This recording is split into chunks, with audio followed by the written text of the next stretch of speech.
Allahu Akbar.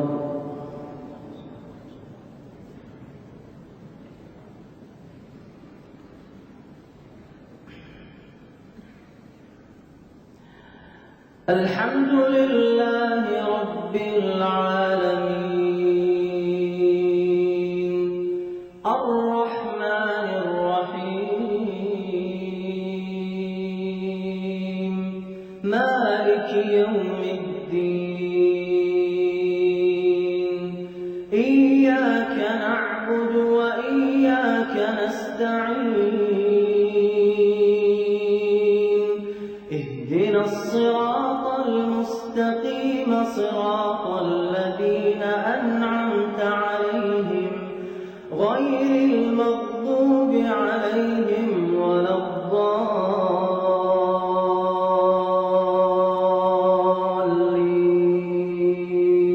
Amin.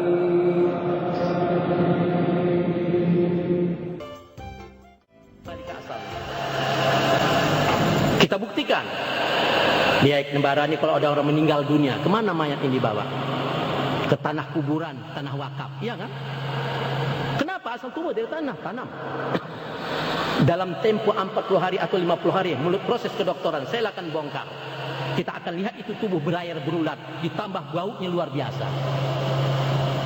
Ya, coba kalau ada bau begitu, cobalah bongkar. Ya, kalau misi belum mati, bisalah kita mengucapkan kata-kata sastra yang indah.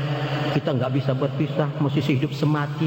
Nah, coba sudah bau gitu, peluklah hidup semati, bilang kalau nggak muntah. Mana ada istilah hidup semati? Bapak-bapak hidup mati, mati bini kawin lagi bapaknya. Jangan haraplah hidup mati. Siapa mau mati sama-sama mati? Sudah dibuang ke berair, kering airnya, mati ulatnya, kembali menjadi tanah. Nah, menjadi tanah, habis. Sekarang yang akan diminta pertanggungjawaban apanya? Nah, coba. Jadi kan kita sudah mendengarkan Pak, Ibu, asal kejadian jasad kita kan daif, ya, hina, kotor ya. Jadi udah mendengar, kita nggak bisa lagak, nggak bisa bangga, nggak bisa angkuh. Sudah dengar kita asal kejadian tubuh kita ada apa. Tapi mereka yang belum pernah mengaji, belum pernah mendengar, nggak tahu dia asal usul tubuhnya dari apa, berapa banyak yang petentengan. Lagaknya baru punya Mercy 10 biji, rumah 1000 tingkat, pangkat jenderal, lagak nggak tangguh, nggak sadar asal pun dari ulat. Nggak usah lagak lah, nggak usah lagak lah. Ibu-ibu, bapak rahimakumullah, Bu, kita nggak percaya itu orang mati itu matanya mesti bagus. Percaya nggak? Nah, enggak ya? Saya faktakan, saya main fakta.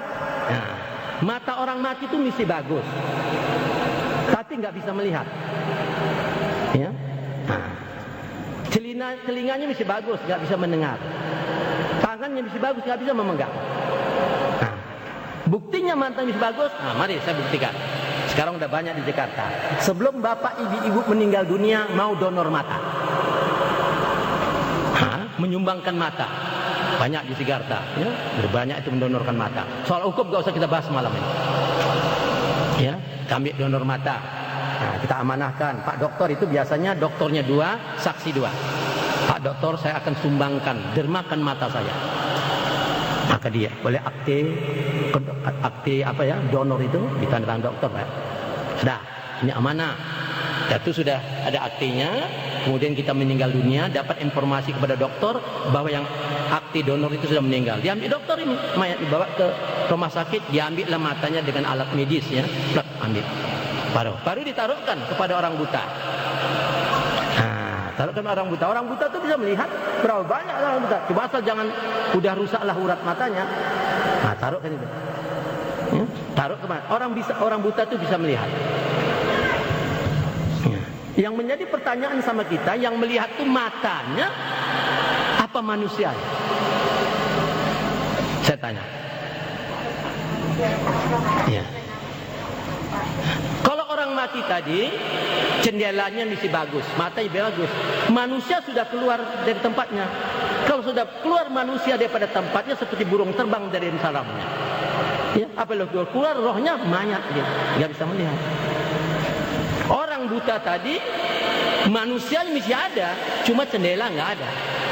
Dikasih mata jendela baru bisa melihat. Yang melihat manusia bukan jendelanya, supaya Bapak Ibu tahu. Nah, maka itu sekarang yang banyak jual mata, Bu, di Sri Lanka. Banyak itu jual mata. Ya, kalau kita umpamanya tak ada mata kita saudara yang buta, baik ambil, boleh. Tapi ya duit lah pula, mahal ya. Nah, jadi sana macam-macam Bu. Kalau mau ada mata tuh biru, coklat, hijau, kelabu. Nah, kita pun kalau mau sebelah coklat, sebelah biru bolehlah ganti mata kita. Nah, asal ada duit. Bisa aja. Itulah canggihnya itu ya. Dah. Jadi yang melihat itu bukannya. Macam ibu-ibu lah. Punya rumah ada jendelanya enggak? Ada ya. Yang melihat manusianya apa jendela rumah? Manusianya bukan jendelanya ya. Kalau jendelanya melihat juga pulang tanya Nabi. Jendela, ada orang lewat jendela. Enggak ya. Manusianya. Jadi manusianya ya tidak kita pelajari. Yang akan lillahi ini enggak.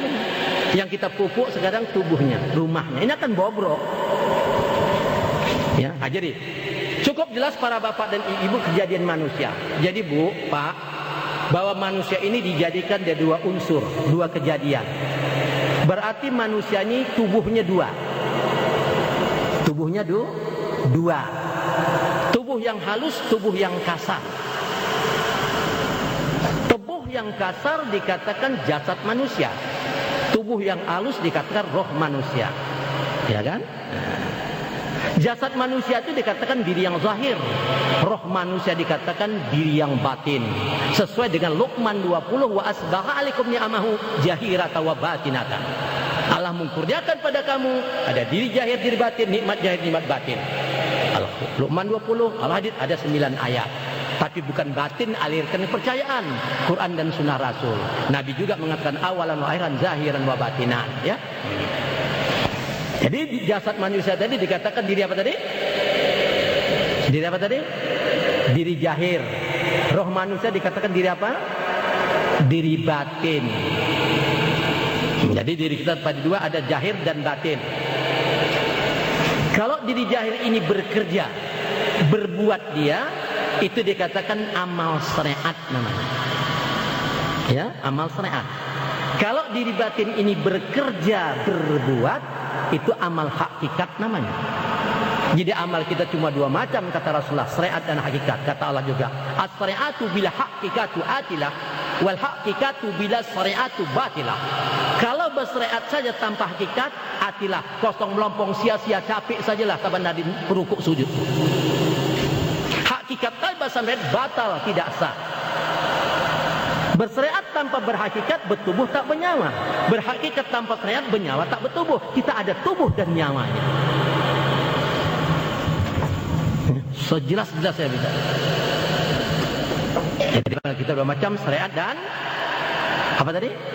Hakikat. Dah. Tolong Bapak tunjukkan yang mana amalan syariat itu.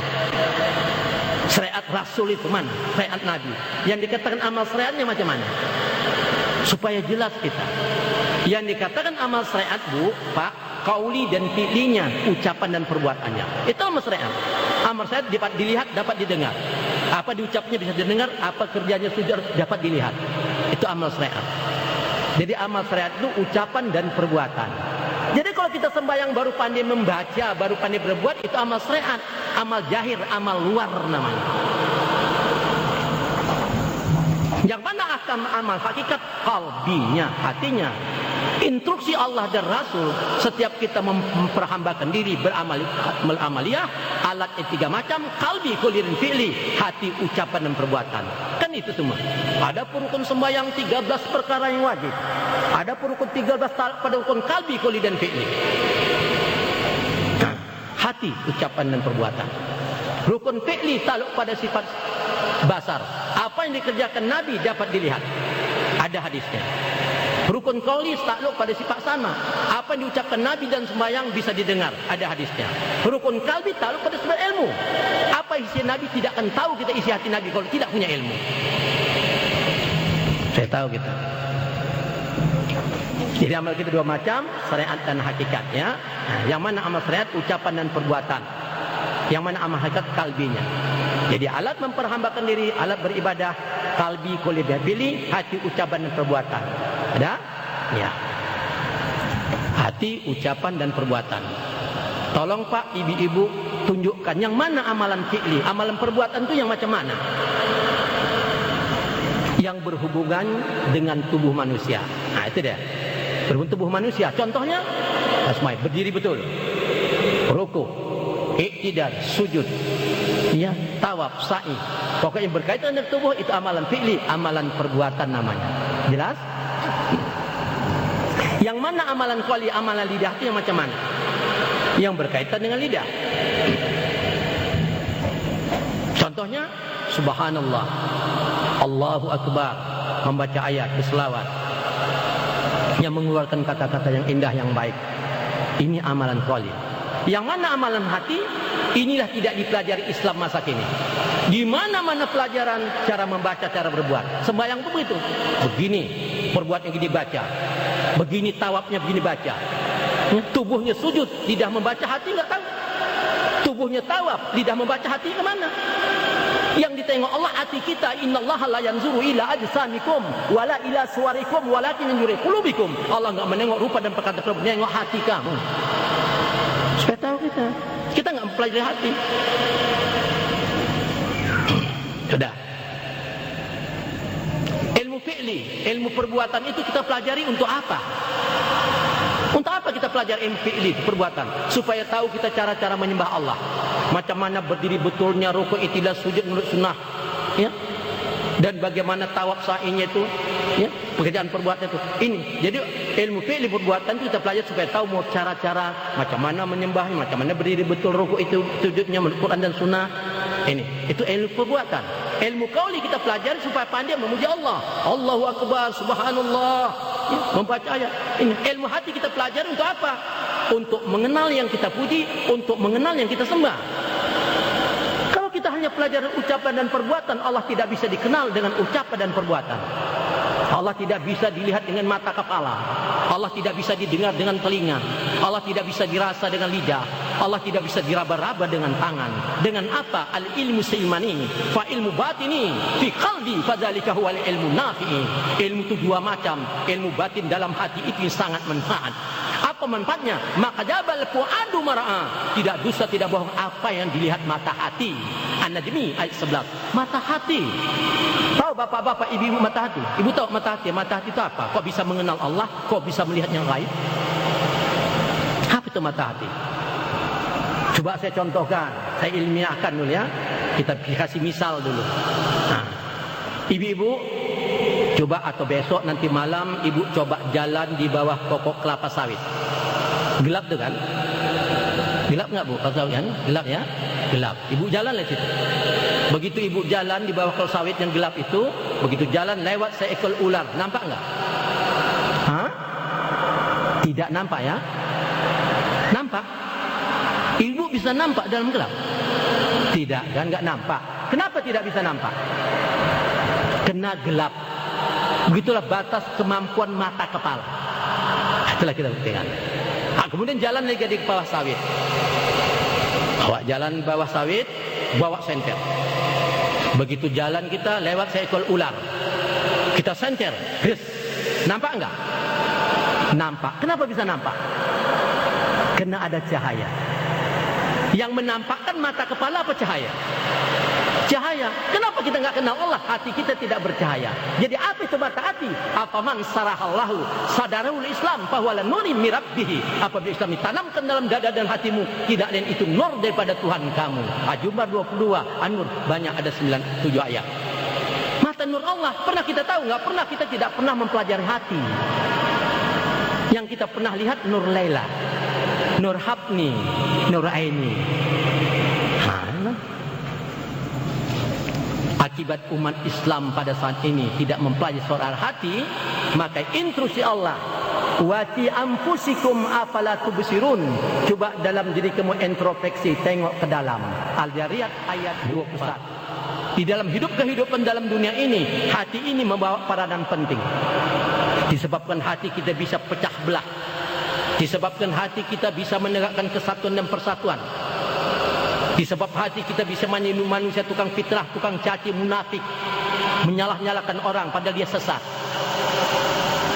Disebabkan hati kita bisa menjadi manusia berakwa kalimah, akhlak yang mulia, bersopan santun, budi yang luhur.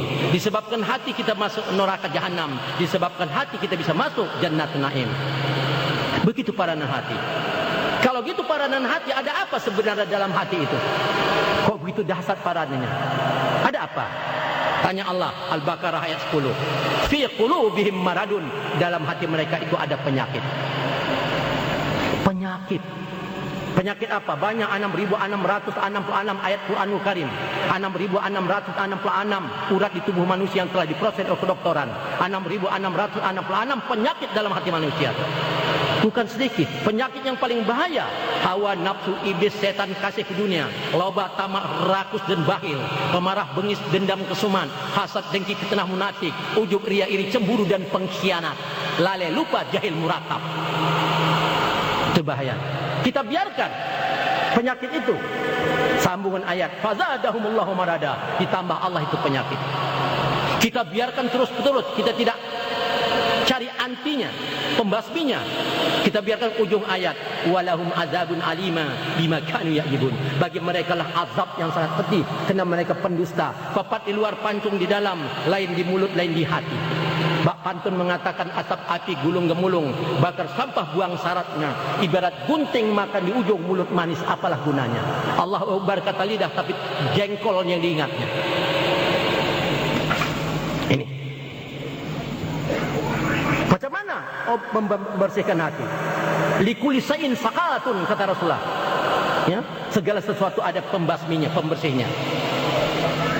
Alat membersihkan tubuh manusia pakai air. Menurut ilmu fikih, tandanya bersih, hilang bau, hilang warna, hilang rasa. Alat menyucikan hati pakai apa? Ya, baca istighfar bu ya, istighfar, kan gitu ya.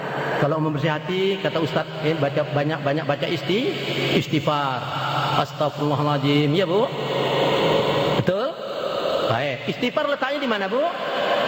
Di lidah. Hati di dalam, terima di akal, dibaca di luar dalam bisa bersih. Ya, agama harus diterima dengan akal ya. Kalau agama tidak di akal, bukan agamanya. Jangan agama di akal-akal. Coba masjid itu kotor di dalam, rame-rame kita di luar, bersih dalam, bersih bisa bersih. Atau kita sapu luar nih bersih-bersih, bisa ikut dalam bersih? Enggak bisa.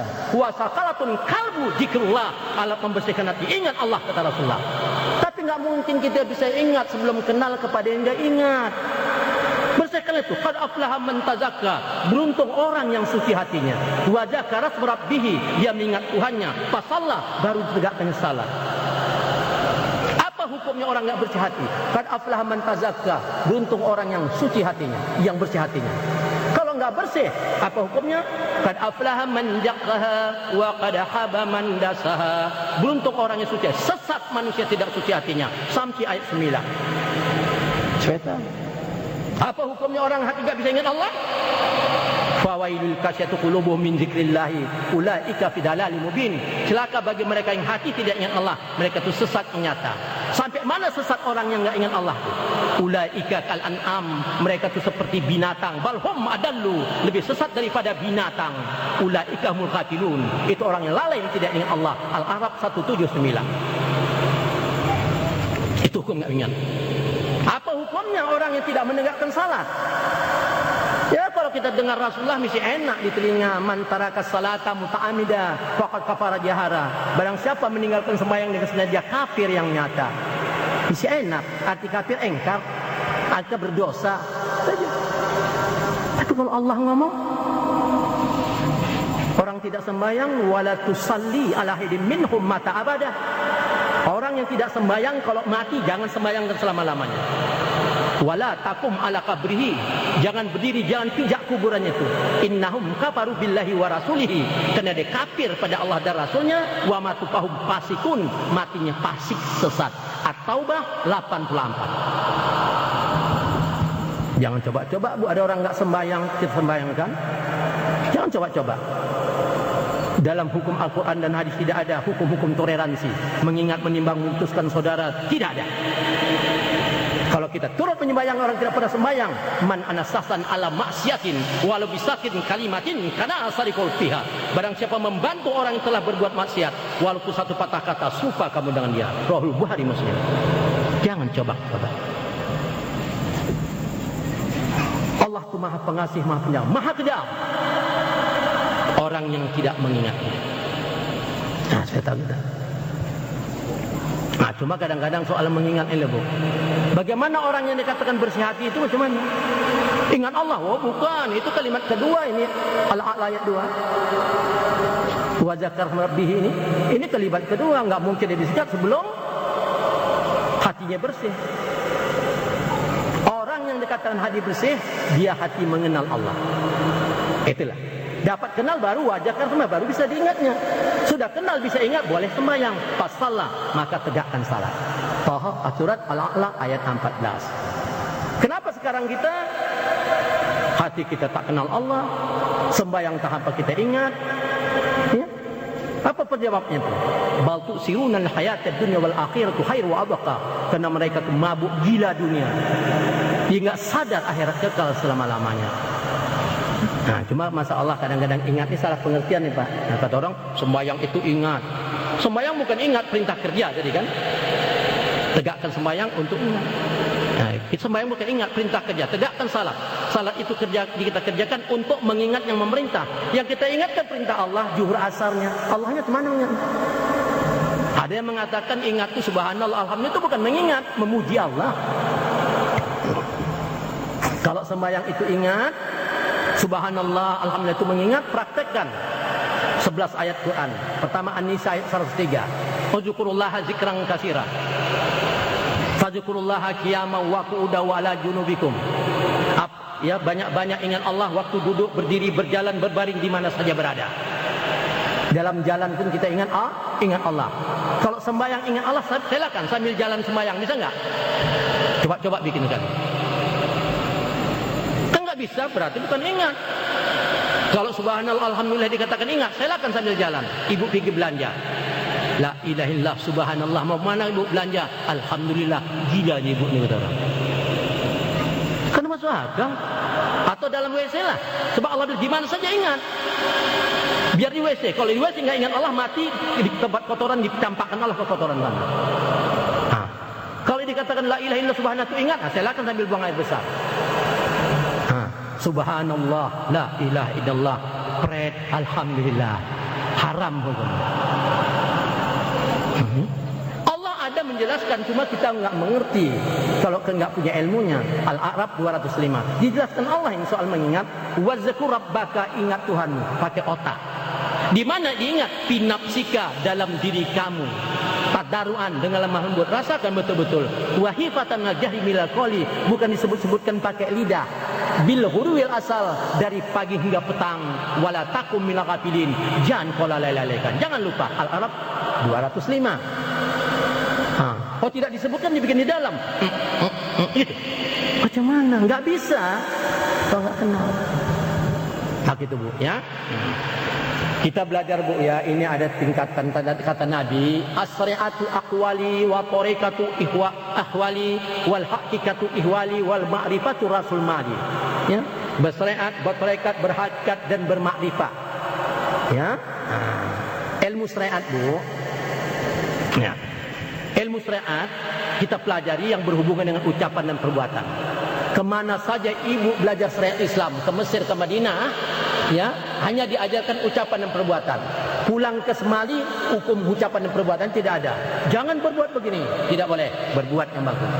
Ucapannya jangan berbuat, jangan bicara begini, bicara yang bagus. Amalnya begitu, begini berdirinya, begini baca, begini rukuknya. Yang diajarkan syariat itu ucapan perbuatan. Jadi ilmu syariat berhubungan dengan ucapan dan perbuatan.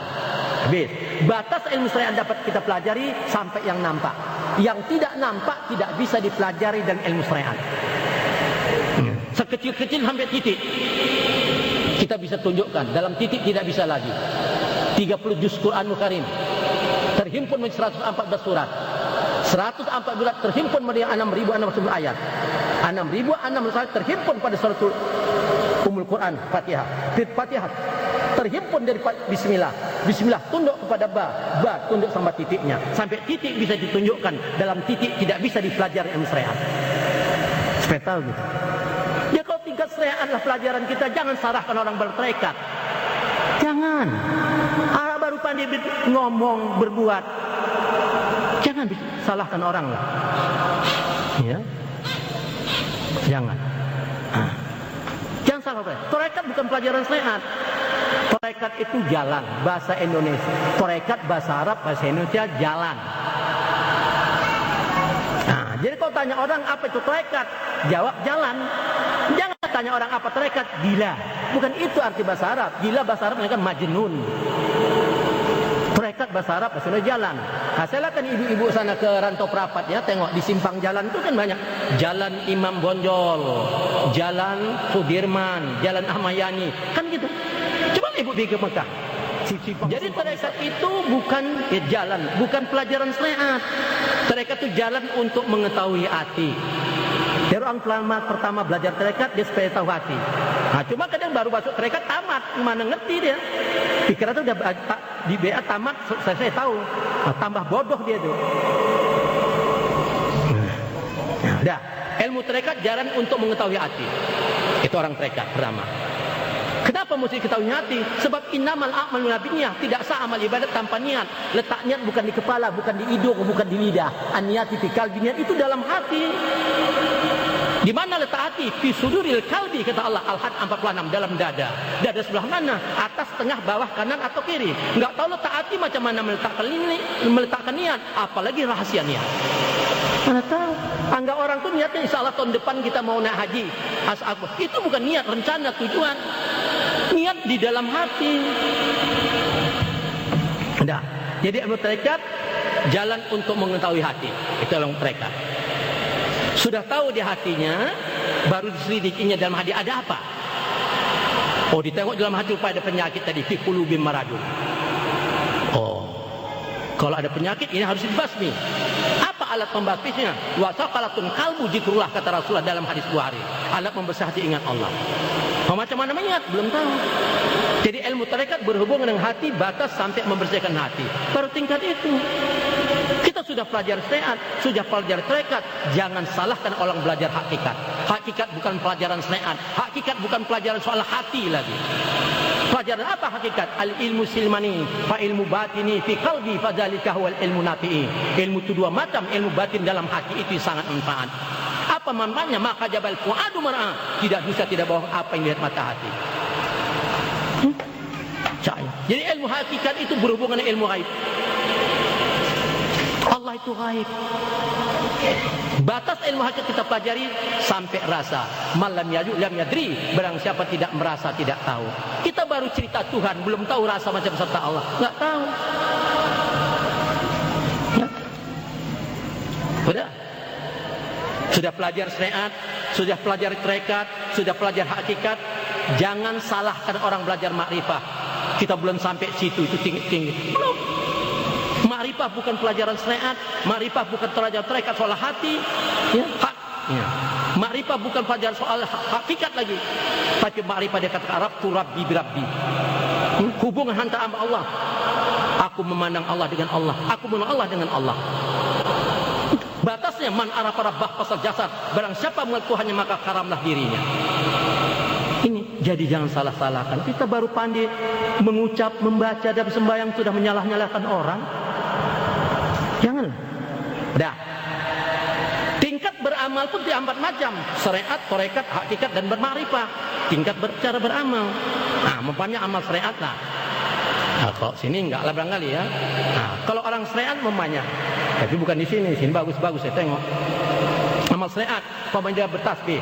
Subhanallah, subhanallah, alhamdulillah, alhamdulillah, Allahu akbar. Siapa yang dipujinya, Bu? Kalau dia kata subhanallah, subhanallah, siapa yang dipujinya?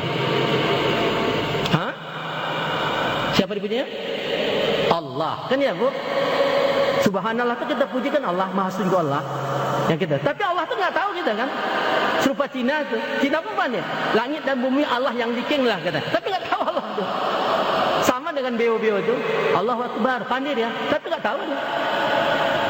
Beo itu kan binatang. Itu mah kata Allah. Ulaika kal mereka seperti binatang, balhum adalu, lebih sesat daripada binatang. Pandai mengucapkan enggak tahu. Supaya tahu. Jadi pandai subhanallah, tapi enggak tahu dia Allah itu mana. Itu tingkat syariat. Torekatnya subhanallah, subhanallah, siapa yang dipujinya? Hah? Allah, sama saja dengan syariat begitu. Orang tarekat subhanallah, subhanallah, yang dipujinya, yang diingatnya itu Allah sesuai dengan Quran. Wa zkur rabbaka, ingat Tuhanmu di mana? Fi nafsika, dalam diri kamu. Yang diingatnya. Nah, itu sudah tahu. Tingkat hakikat enggak lagi. Subhanallah, subhanallah, siapa yang dipujinya? Bukannya diingatnya, yang dirasakannya. Malan yajib nadhi, barang siapa tidak merasa, tidak tahu. Macam mana rasa Allah? Wa huwa ma'akum aina ma kuntum, Allah beserta kamu di mana saja kamu berada. Coba akan sertakan diri ibu sama es, apa rasanya? Bu? Coba dekatkan diri ibu sama apa rasanya? Sama es?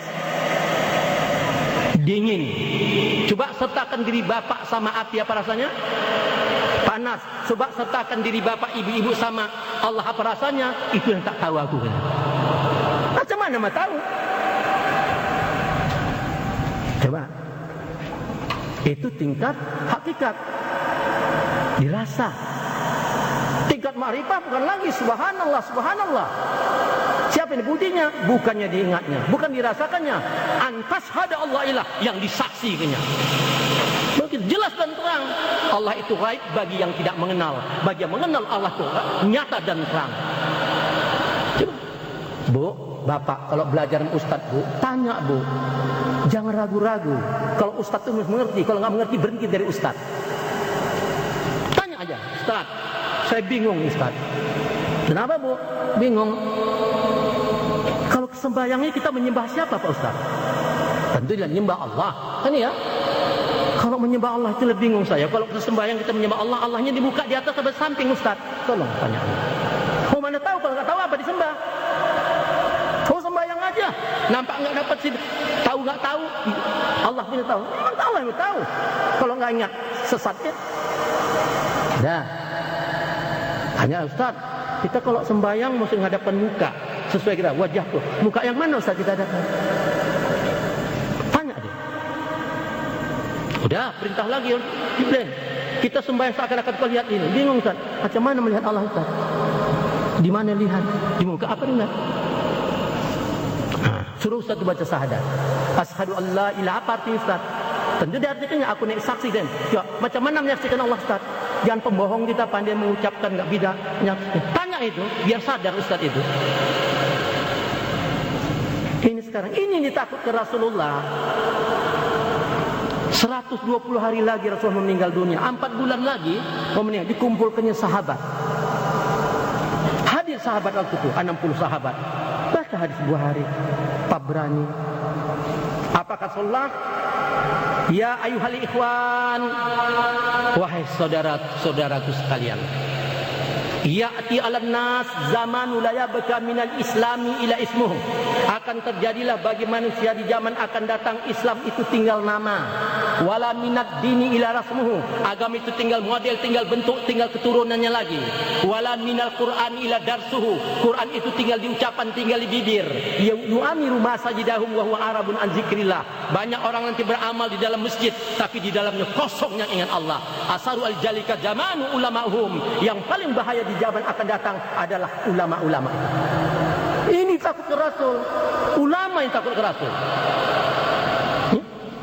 Islam tidak bisa dihancurkan Yahudi, Majusi, kafir Quraisy, Kristus, Buddha. Tidak bisa. Siapapun tidak bisa menghancurkan Islam ini. Tapi Islam itu sendiri, terutama para ulama. Bertanya para sahabat, qultu ya Rasulullah, katakan ya Rasulullah, ulama yang bagaimana engkau takutkan itu? Faqala Rasulullah, berkata Rasulullah, yakuna fin akhirul zaman ubadi jahilul ulama'i fasikun. Akan terjadilah nanti akhir zaman banyak manusia beramal ibadat bodoh-bodoh, tolol-tolol disebabkan umat fasik, umat sesat. Berapa banyak umat sembahyang enggak tahu menyembah Allah, tak tahu Allah itu berada di mana. Di muka di samping. Ya, itulah.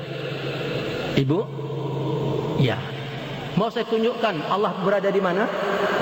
Bapak-bapak mau saya kasih tahu? Ibu mau? Mau ya? Nah, kan kita dengar ustaz-ustaz kan, ibu selalu nengok TV ya. Ustaz-ustaz selalu berkata kan, apa kata Ustaz ya? Ini saya tunjukkan, supaya kita dengarkan kata-kata Ustaz-ustaz. Apa katanya?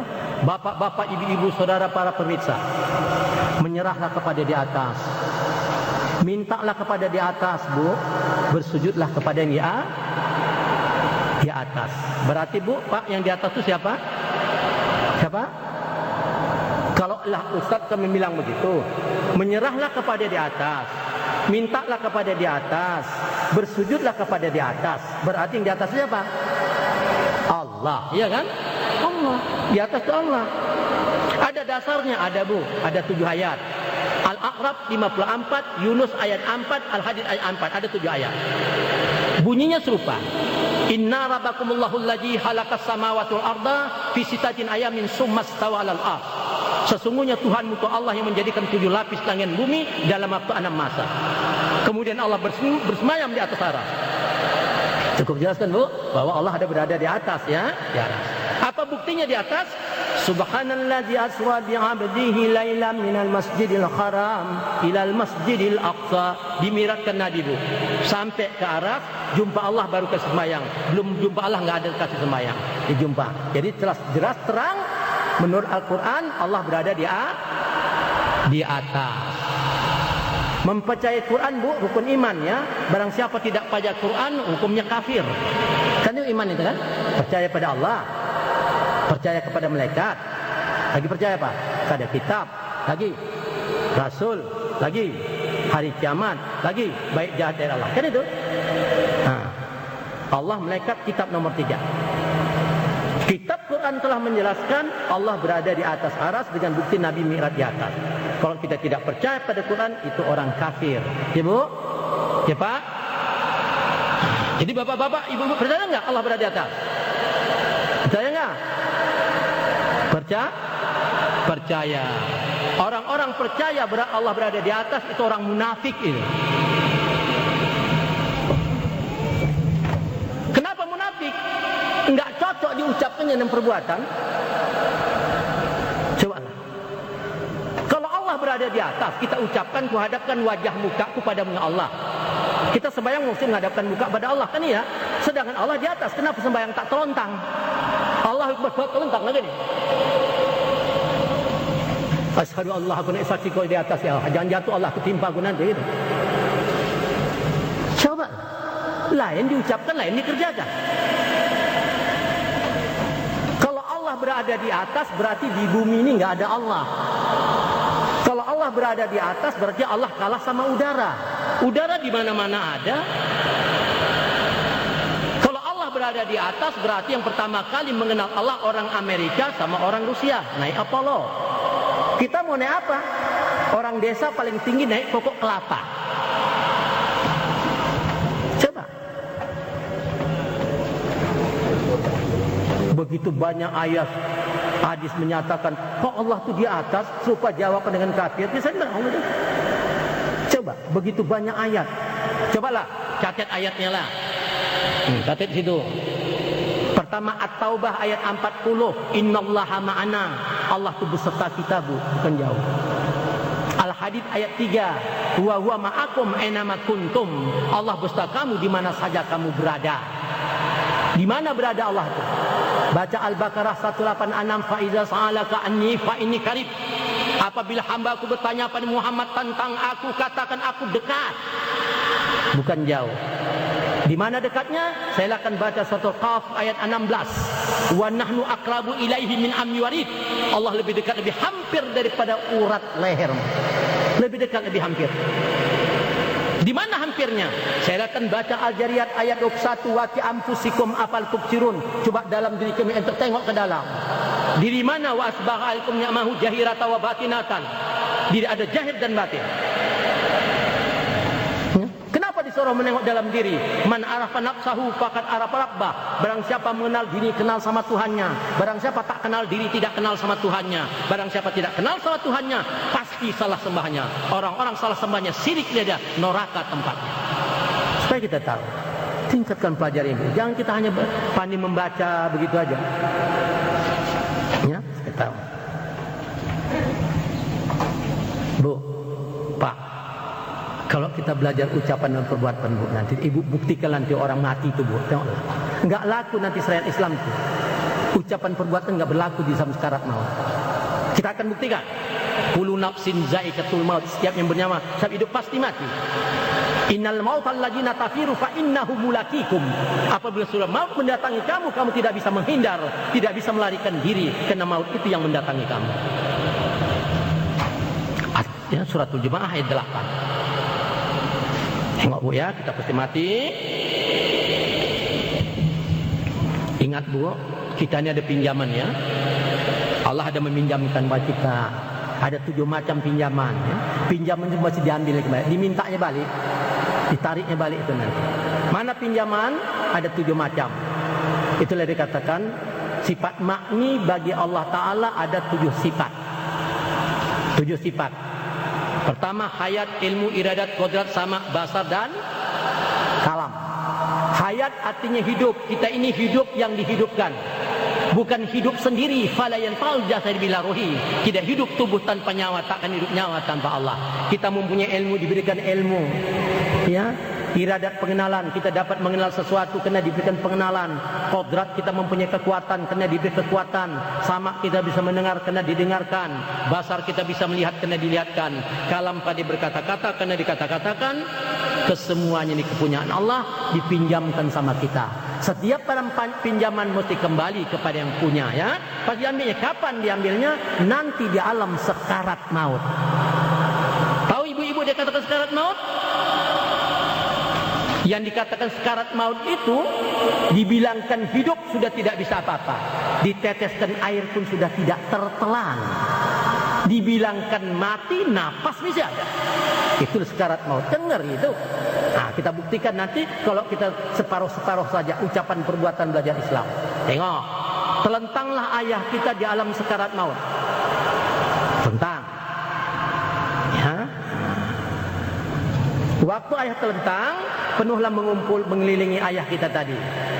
Siapa mengelilinginya? Cucu-cucunya, anak-anaknya, ibu kita, kakak, abang, saudara, jiran, kerabat, tetangga kita mengelilingi ayah kita di dalam sekarat maut. Apa kerja kita di situ? Sekedar menonton. Pertama kita tonton mata ayah kita, terbeliak ke atas, terbeliak ke bawah matanya, mendelik ke atas, mendelik ke bawah. Main sudah matanya. Ada menonton giginya mulai, katanya. Ada menonton tangan yang boleh tergenggam keras. Ada pula yang mikir nadinya tinggal satu-satu lagi detakannya. Dan ada pula yang membacakan Yasin. Kalau ada orang mati dibacakan Yasin, tujuan baca Yasin lain tidak ada, supaya cepat mati, kan itu. Coba kalau belum mati bacakan Yasin, kok tempeleng saudaranya kita. Kurang ajar kali, orang belum mati bacakan Yasin pula. Nah, tempeleng itu mau. Tapi kita tengok macam mana Pak, macam mana Bu. Nampak udah tanda-tandanya. Ini jam 3 malam ini. Udah ngantuk, bacakan Yasin cepat mati. Mati dia pulang tidur ngantuk kali. Bacakan Yasin, Yasin Pak dibas mati. Pak pun tidur. Bis. Coba. Nah, pada detik-detik terakhir. Bukan detik-detik kemerdekaan. Detik-detik terakhir dia angkat Allah sifat makni yang 5. 7 tadi. Iradat, kodrat, sama, basar, kalam. Pengenalan, kekuatan, pendengaran, pandangan, ucapan diangkat Allah, miliknya dia punya. Siapapun tidak bisa menghalang. Tinggal 2 sifat makni, hayat dengan ilmu, nafas dengan ilmu. Kalau berilmu. Tinggal satu-satulah nafas ayah kita tadi. Datang Rasulullah berkata, "Lakinu mautakum la ilaha illallah." Ajarkan olehmu kepada orang yang akan mati, tidak ada Tuhan selain Allah. Ajarkan, bisikan di telinganya, la ilaha illallah. Telinga sudah pekak, enggak ada arti sama dia. Tunjukkan ayat Quran di matanya, mata sudah buta. Suruh baca Quran dia. Pernah juara musabakah, ya, juara dunia 1000 kali. Suruh baca, lidah sudah keluh, tidak ada juara sekarat maut. Suruh bangkit, ayah, tegaklah ya, bangkitlah ya, ambil uduklah ayah, salatlah ayah. Tinggal berapa menit lagi ayah di muka bumi, cepat tegaklah ya. Iradat kodrat tidak ada lagi. Deking tidak ada deking. Yomalayan paumalun wala banun. Siapapun tidak bisa menolong kamu sekarat maut. Andai tolan kau kerabat anak bini harta karun. Tidak bisa. Coba ilmu apa? Ya. Lakinu mautakum la ilaha itu bukan untuk orang yang mati. Ajarkan kepadamu orang yang akan mati. Yang akan mati ini kita, kullu nafsin dha'iqatul maut. Maka belajar mengenal Allah, bukan orang mau mati. Nah, salah, orang sudah mau mati diajar. Enggak mungkin. Kita ini yang akan mati. Nah, jadi, cobalah. Kalau sudah begitu, ilmu apa mau dipakai?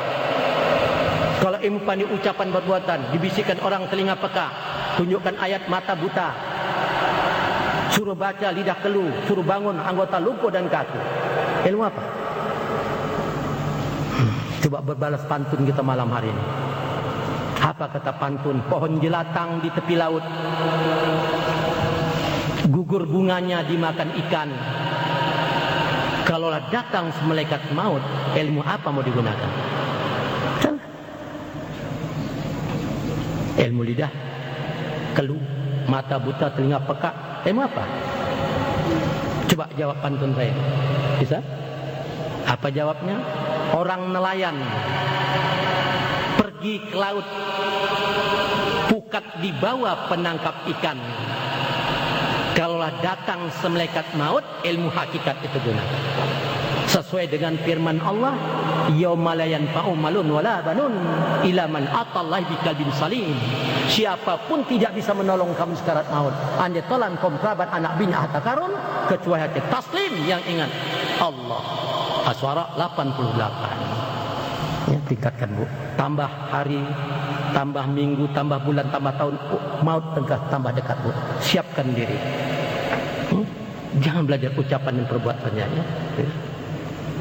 Gak ada arti nanti. Apalagi nanti ibu-ibu berangkat haji nggak punya ilmu Bu. Aduh. Di sana itu apa nih? Baitullah. Apa arti Baitullah? Rumah Allah. Iya. Pernah saya waktu di Pondok Gede bersama-sama waktu sama Azwar Anas, sama Faisal Tanjung, Panglima Abri Dubari. Setelah saya tanya, Pak Faisal, saya mau bertanya. Nggak mau. Kalau Buya tanya, saya nggak. Yang pantas saya bertanya, bukan itu Pak Faisal. Ini yang saya tanya kenyataan. Waktu Pak Faisal berangkat naik haji sama Pak Harto, itu tanya, itu bolehlah. Yang tanya macam-macam agak nggak ngerti aku kan. Pak Faisal waktu berangkat haji sama Pak Harto kan dikasih fasilitas oleh Raja Fahd masuk ke Ka'bah kan? Betul. Masuk orang Pak Harto masuk. Yang saya tanya, Pak Faisal, itu namanya Baitullah kan? Iya, Baitullah artinya rumah Allah. Waktu Pak Faisal masuk ke dalam Ka'bah itu, ada Allah duduk merokok situ. Enggak ada. Jadi ada apa di dalam? Enggak ada apa-apa. Enggak ada apa-apa. Kenapa dikatakan Baitullah? Coba, itu blong aja Bu, kosong aja itu. Dulu zaman waktu sampai hijrah di Madinah, dimasukkan lata dan sudah patung di sini. Kembali direbut Rasulullah Mekah itu dikeluarkannya. Coba kalau itulah rumah Allah, berpikirlah kita. Yang membangun Ka'bah itu siapa? Manusia. Ya, gotorongnya baik. Masa rumah Allah manusia membikin? Kecil kali, sempit kali rumah Allah. Kenapa dikatakan itu Baitullah? Berdiri Adam 40 tahun situ bertobat. Waktu tidak ada sembahyang, ingat. Sambil berdoa, Rabbana zalamna anfusana wa illam taghfir lana wa tarhamna lanakunanna. Ya Allah, ampunilah. Aku telah menjalimi diriku ya Allah. Jika Engkau tidak ampuni aku menjadi manusia merugi nanti. Berikanlah aku rahmat. 40 tahun. Di situ dibangun Ka'bah. Maka itu dikatakan Baitullah bukan rumah Allah, tempat mengingat Allah. Jadi kalau nggak ingat, innamal musyrikuna najasun fala yaqrabul masjidil haram. Sesungguhnya orang yang musyrik hati tidak ingat Allah itu najasun, najis kotor, diharamkan menghampirinya. Di luar aja Arab, apalagi masuk ke dalamnya. Tidak boleh. Supaya tahu kita. Jadi maka itu ada hadis berkatakan nanti di akhir zaman Ka'bah itu banyak yang tawaf binatang-binatang. Kita bingung belum punya ilmu. Dari mana pula binatang bisa masuk? Sedang itu pintu-pintu dijaga ketat. Rupa sudah punya ilmu baru, kita tahu. Ulaika kal an'am. Mereka itu seperti binatang, balhum adallu, lebih sesat daripada binatang. Ulaika mughafilun. Itu orang lain yang tidak ingat Allah. Al-Arab banyak yang binatang. Tanya. Coba ibu di Arafah, apa kata muasasah ketua kloter? Ukuf di Arafah apa yang ibu kerjakan? Banyak majak baca Quran bu ya.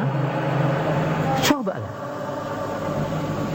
Kalau nanti tanya sama Ustaz, surat apa, hadis apa, perintah Allah kalau ukuf di Arafah baca Quran? 14 ayat dalam Quran itu. Pertama Al-Baqarah ayat 200 saja, tengok. Fa iza qaditum manasikum fazkurullaha katsira. Apabila kamu melaksanakan haji, banyak-banyak ingat Allah. Macam mana bisa ingat belum kenal? Kalau disuruhnya baca Quran macam-macam kita ingat nanti. Dibaca Tabat teringat Abu Lahab, baca Amtara tentara gajah. Dibaca surah Al-Maidah, diharamkan atas kamu makan darah, diharamkan atas kamu makan bangkai, diharamkan atas kamu makan daging babi, tepandang awak muncung babi di Rafah sana. Arti ukuf itu apa? Berhenti. Apa diberhentikan? Inna sama awal basar wal, hentikan ingatan, pandang, pendengaran. Itulah ingat Allah. Hentikan ingat pandangan. Itu ukuf, berhentikan. Ingat pada Allah. Kalau enggak ingat, ma'amila ibnu Adam amalan anjal min ajabillah min dzikrillah. Apapun amalan Adam tidak diterima, dia tidak dapat melepas ajab Allah kecuali ingat Allah. Enggak diterima.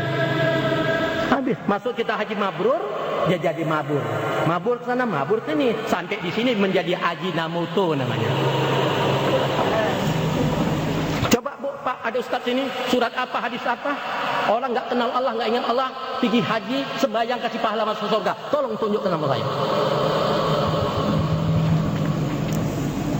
Haji saya ini keras nada saya mengajak ibu-ibu, kasihan saya bapak ibu-ibu.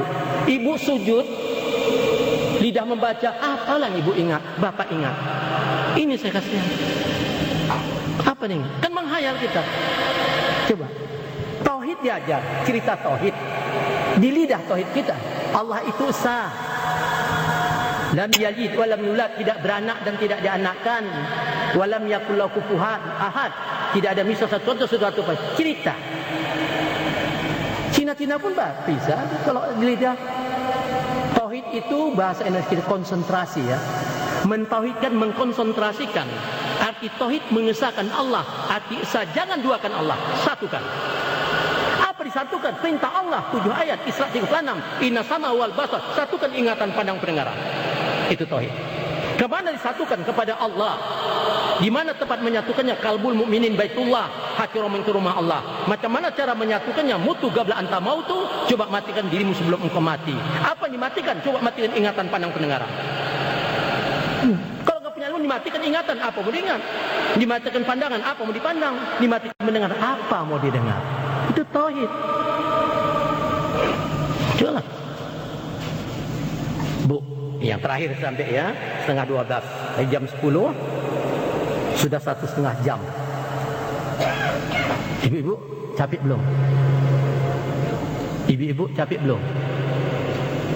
Enggak jawab ya, tapi kalau capek saya tutup aja ya. Bapak-bapak sudah capek belum?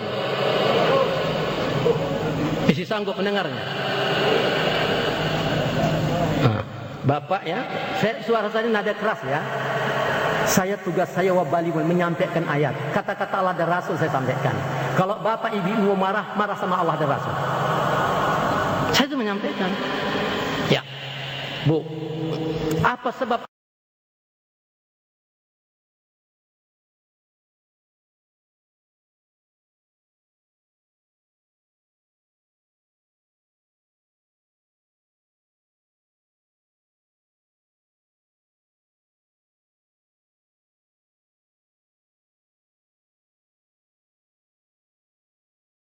buat malu tidak mau orang jahil ya dan serah. Kena takutnya malu dia, anaknya lahir perempuan tanam. Takut nanti besar jadi anak gadis, entah hamil dibikin orang, takut malu, bagus tanam aja. Ah, gitu orang jahil ya. Jangan kena takut malu. Kita kan enggak sekarang. Lahir anak coba dibaca koran di TV, campakkan tong sampah di paret, solokan, dicampakkan orang. Lebih parah jam jahil ya. Ya kan? Nah, Orang jahiliyah belum pernah dalam sejarah bapak kandungnya menodai anak kandungnya. Belum pernah. Tadi aja TV sudah jelaskan. Ya. Banyak di Bekasi, Tangerang, bapak kandung menodai anak kandung. Sudah terjadi. Orang jahiliyah nggak mau itu. Ini orang Islam semua. Zaman jahiliyah tidak pernah anak kandung menodai mak kandungnya. Tengok waktu di Bekasi. Coba, diancam ibunya. Lihat sampai ibu mengatakan, aku ibumu nak. Kalau sudah hafal kali dikasihnya 500.000, pergilah nak. Pergilah sana. Tidak. Buktikan mak gak mau. Terpaksa. Anak kandung menodai mamanya. Zaman jahiliyah nggak ada. Kenapa Pak ibu-ibu bisa terjadi begitu? Kenapa ya? Mari saya jelaskan. Ya, saya jelaskan ini udah bangkrut kali ini. Tadi dalam Quran surat Az-Zumar ayat 22 tadi ya. Fawailul kasyatu qulubuhum min dzikrillahi ulaika fi dalalin mubin. Celaka bagi mereka yang hati tidak ingat Allah, mereka sesatnya nyata. Orang yang ingat Allah itu bukan Allah sesatnya nyata. Dalalah sesat mubin nyata. Kalau sudah sesat sampai mana sesat orang itu? Jelaskan Al-A'raf 179 tadi kan. Ulaika kal an'am, mereka itu seperti binatang, balhum adallu, lebih sesat daripada binatang. Ulaika humul ghafilun, itu orang yang lalai tidak ingat Allah. Ya. Yang enggak ingatlah lebih sesat dari binatang. Yang ingat Allah itu hamba Allah. Ana Ma'di Mazakarni, aku berserta dengan hamba yang ingat aku kata Allah. Jadi enggak ingat itu lebih sesat daripada binatang. Coba Bu ya. Suami istri sekarang. Suami istri. Istrinya sudah belajar, sudah bisa kenal mengingat Allah. Suaminya belum. Waktu dia seksual bersama, berarti si istri dikerjai binatang. Dah. Sekarang lakinya pula sudah bisa ingat Allah, sudah kenal Allah. Istrinya belum. Waktu dia sama, berarti suami mengerjai binatang. Sama-sama tak ingat, sama-sama binatang, lahir anak binatang. Apa enggak kacau gitu? Quran membilang, begitulah hancurnya. Jadi ini semua ulama menghancurkan ini. Sampai Rasulullah bersumpah, "Wallazi nafsi Muhammadin biyadihi la taftariqu ummatin ala salasin wa sab'una firqah." Demi Allah, nyawaku di tangan Tuhan. Setelah nanti aku tidak ada, umatku akan berpecah-pecah bergolong-golong menjadi 73 golongan, 73 firqah. Fawaidatun fil jannah, hanya satu golongan saja masuk ke surga. Wasintani wasabaunat finnar, yang 72 bulat-bulat masuk neraka. Waman hum fil jannati ya Rasulullah, siapa yang mereka yang masuk surga ya Rasulullah? Qala ahli sunnah wal jamaah. Ya saya nggak bisa jabarkan lagi, panjang nanti sudah Pak. Ya. Jadi Islam sudah pecah Bu. Sudah 73 golongan. Tengok di Indonesia berapa banyak Islam. Islam kaum muda, Islam kaum tua, mengaku Islam Muhammadiyah Muhammad, tapi tak pernah kenal Allah. Ya? Islam jamaah, Islam engkara sunnah, Islam Ahmadiyah Qudiyah, Islam Darul Arkam, Islam Jaulah, Islam Sunni, Islam Syiah, Islam Lonjong, Islam Cebol, Islam Gundul, macam-macam Islam di Indonesia. Cobalah. Sampai partai Islam sekarang 26 partai. Pecah Islam. Baca surah Anfal, An-Nahl. Coba baca itu. Kamu tidak bisa bersatu, kata Allah. Walaupun kau habiskan hartamu sebanyak langit, habiskan harta sebanyak bumi, enggak bisa bersatu. Hanya aku nanti menyatukan bila hati hamba-hambaku sudah mengingat aku. Enggak usah, kalau sudah satu hati sama-sama mengenai Allah, disatukan Allah. Tapi bukan mudah orang yang Allah itu. Bukan sikit ya. Orang yang Allah itu. Kalau sikit bahasa Arab kalil, sikit. Ini bukan kalil, wa kalilum min ibadah syakur. Sangat sedikit sekali hambaku yang bisa bersyukur dengan Allah itu. Sahabat 13, bisa dihitung. Ya, nah, pecah Islam. Berantakan Islamnya, pecah. Nah, inilah, ini sebabnya maka berantakan. Kadang-kadang, ya, yang sama-sama nggak ingat sama binatang, lahir anak binatang. Bahkan kadang-kadang yang menikahkan pun binatang. Nggak ingat ya kan? Nggak kenal Allah. Nah ya, binatang. Itulah parahnya. Maka itu bapak dan ibu-ibu, Kalau kita sudah punya anak gadis umur anak perempuan umur 10 tahun, ya nanti mungkin 20 tahun dapat pertemuan, ya. Nah, kalau ijab kabulnya itu hanya 7 kalimat, mudah ngapalnya. Mudah ngapalnya. Nah, jangan nikahkan anak sama orang lain, kita langsung. Kalau ijab kabulnya itu kan cuma 37 macam saja bicaranya itu. Nah, perhatikanlah ya. Nah, dihafal. Kalau udah anak kita 10 tahun umurnya, jangan sampai 20 tahun dan kemudiannya, masa 10 tahun nggak bisa ngapal. 10 tahun nggak terapal, 7 macam saja. Umpamanya anak kita Fatimah, minantu kita yang akan kita nikahkan Ali umpamanya. Coba 7 kalimat saja. Ali, 1. Kunikahkan engkau. 2. Dengan anakku. 3. Siti Fatimah. 4. Emas kawinnya 5. 100.000 rupiah. 6. Tunai 7. 10 tahun nggak terhafal itu. Yang parah lah pula. Kalau ijab kabul 10 tahun tak terhafal. Ya Allah ya Rabbi. Soal taklid nikah doa serahkan sama P3 antai. Dia kan pegawai pencatatnya. Serahkan. Yang penting kita nikahkan. Tetapkan ingatan kita. Satukan ingatan menantu kita mungkin. Imankan dulu dia. Baru salurkan, tangkap tangannya. Asyhadu Allah. Rasakan macam mana kecintaan Allah. Sudah kita sebutkan syahadat sallallahu alaihi wasallam Muhammad Rasulullah. Baru Ali, kunikahkan engkau dengan anakku Siti Fatimah, emas kawinnya 100.000 rupiah tunai. Masukkan nikah dalam. Nikah jadar batin. Wa asbagha alaikum ni'amahu jahirata wa batinatan. Allah mengkurniakan kedepanmu ada nikmat jahir, ada nikmat batin. Luman. Mana nikmat jahir? Enak melihat, enak mendengar, enak mengunyah, enak memegang, enak melangkah, maaf beri maaf, enak bersama suami istri. Waktu kita merasakan nikmat jahir, kita tidak ingat nikmat batin, dihukumkan jinah batin. Kata Allah, bukan kata saya. Begitulah kemunduran Islam ini sekarang. Ya, tinggal ucapan dan perbuatan, hakikat Islam tidak. Ya, inilah. Nah, jadi hasilnya saya ucapkan pada bapak ibu, peringatan Maulid ini kita akan meniru contoh Rasulullah. Tirulah perbuatan Rasulullah itu. Ya, saya rasa sampai sini. Carilah dunia di dalam dunia, Bu. Di dalam dunia ini Pak ada akhirat. Carilah akhirat di dalam dunia. Di dalam akhirat dunia tidak ada lagi. Ngerti kira-kira? Kita mencari dunia dalam dunia inilah. Di dalam dunia ini ada akhirat. Maka kita cari akhirat yang di dalam dunia. Di dalam akhirat dunia tidak lagi. Ya? Nah, ya. Yang terakhir Bu, nah yang saya ambil ini bisa cara Ibu beramal dulu. Amal kita Bu bukan banyak-banyak ya. Bukan banyak-banyak. Pertama ingat Allah. Kedua puji Allah dan Rasul. Ketiga doa. Keempat kerjakan, lain tidak ada. Sembayang begitu, haji begitu, tetap. Nah, sembayang juga. Pertama, ingat dulu. Kalau bisa kenal Allah, ingat. Sebab tujuan sembahyang wa aqimi salat kita ingat. Sudah ingat. Pertama ingat. Kedua puji Allah dan Rasul. Macam mana? Allahu Akbar, sami Allahu liman hamidah, puji Allah. Baru puji Rasul. Allahumma shalli ala Muhammad wa ali Muhammad kama shallaita ala Ibrahim wa ala Ibrahim, dan puji Rasul. Ingat Allah, puji Allah dan Rasul.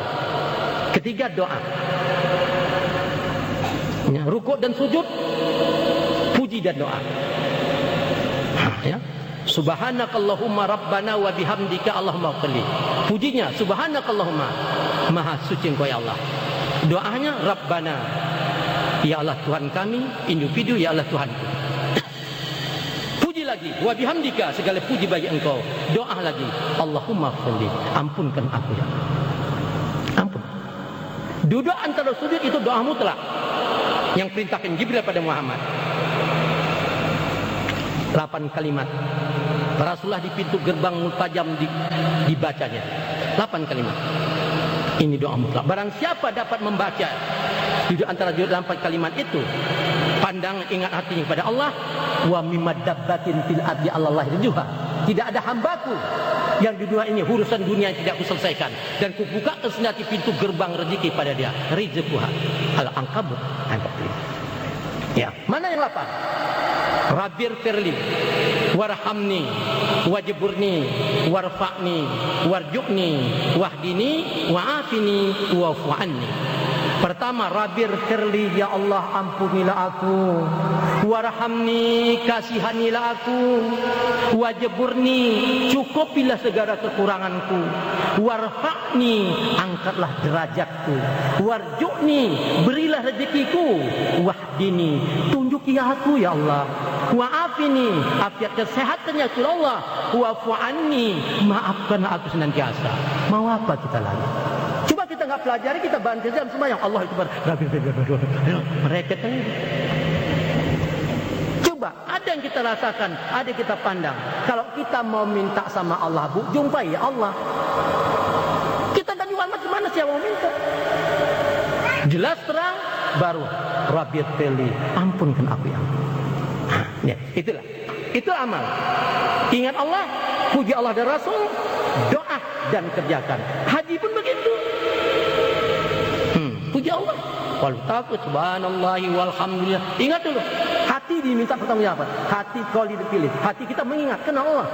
Lidahnya memuji Allah, anggota berputar. Ini lidah membaca. Ya, anggota hati ke mana? Tak ingat. Haji lagi. Putus kita. Ya, kita panggil Pak Haji dulu berdoa tempat kita. Tolonglah berdoa sama mengirim arwah. Sedangkan Pak Haji tak ingat. Yang tidak ingat kata Allah lebih besar dari binatang. Binatang berdoa mana sampai? Yang menyampaikan kepala doa ini kan Allah. Kita nggak ingat Allah, siapa menyampaikan? Ini saja. Saya rasa sampai di sini. Sekian dan terima kasih. Lebih kurang mak dan batin. Saya sekedar menyampaikan Allah supaya kita dapat mengerti dalam agama Islam ini. Ya, saya ulangi lagi. Saya mohon maaf dan batin. Sekian dan terima kasih. Wassalamualaikum warahmatullahi wabarakatuh.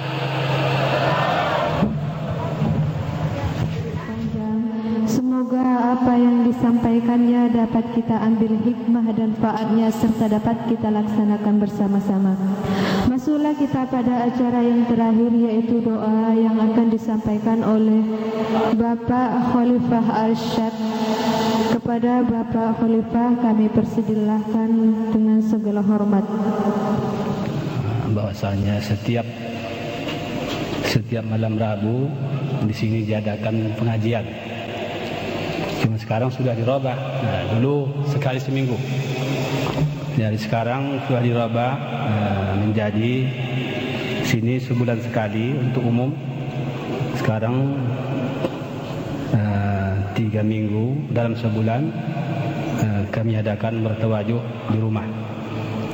Jadi jangan tiba bapak ibu-ibu heran ya. Jadi kenapa diadakan di pengajian ini? Ya kata Rasulullah. Nah, ini kata Rasulullah, "Idza madha 'alal mu'minina 40 yawman wa lam yujalisil ulama qasa qalbuhu," kata Rasulullah. Apabila sudah sampai 40 hari tidak pernah jumpa dengan majlis ta'lim. Nah, kata Rasulullah, qasa qalbuhu, hatinya bisa jadi batu. Bisa jadi keras, tak menerima kebenaran lagi. Itulah kata Rasulullah. Ya, wajah surah alal kabair. Lama-lama kalau sudah lama kita enggak mengaji, bisa lama-lama melaksanakan dosa besar. Fa innal ilma hayatul qalbi, kata Rasulullah, ilmu itu dapat menghidupkan hati. Jadi oleh karena itulah saya mengimbau kepada kita semuanya yang hadir, bapak-bapak, ibu-ibu, supaya kiranya kita di masjid ini nanti kita adakanlah pengajian ya.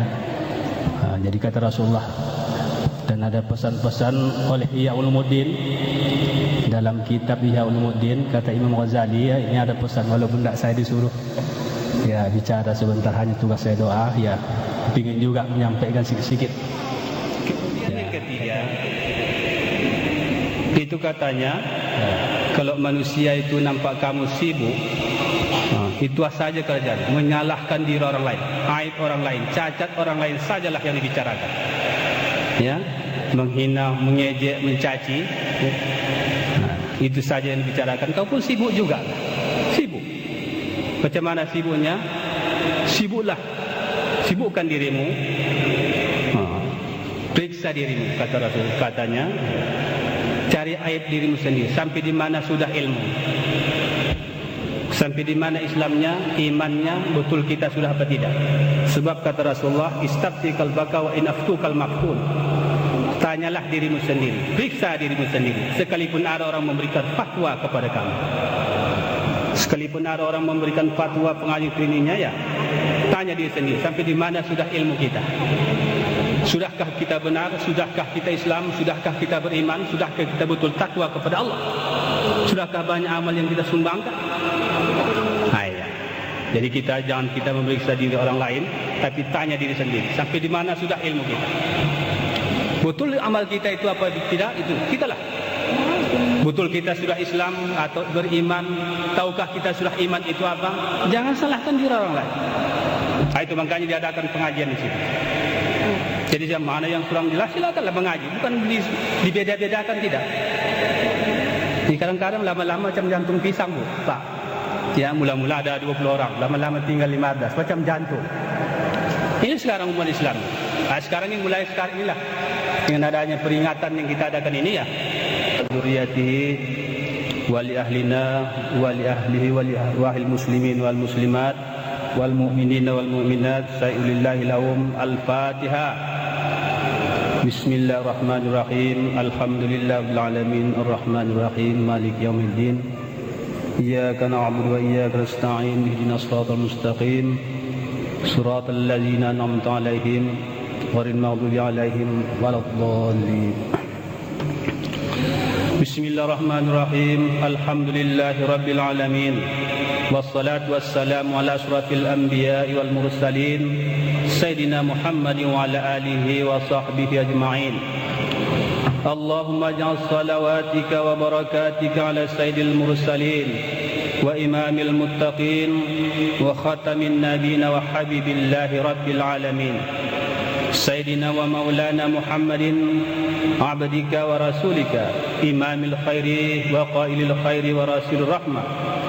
Allahumma ba'asul maqamal mahmud alladhi yabituhu fihi al-awwalun wal akhirun.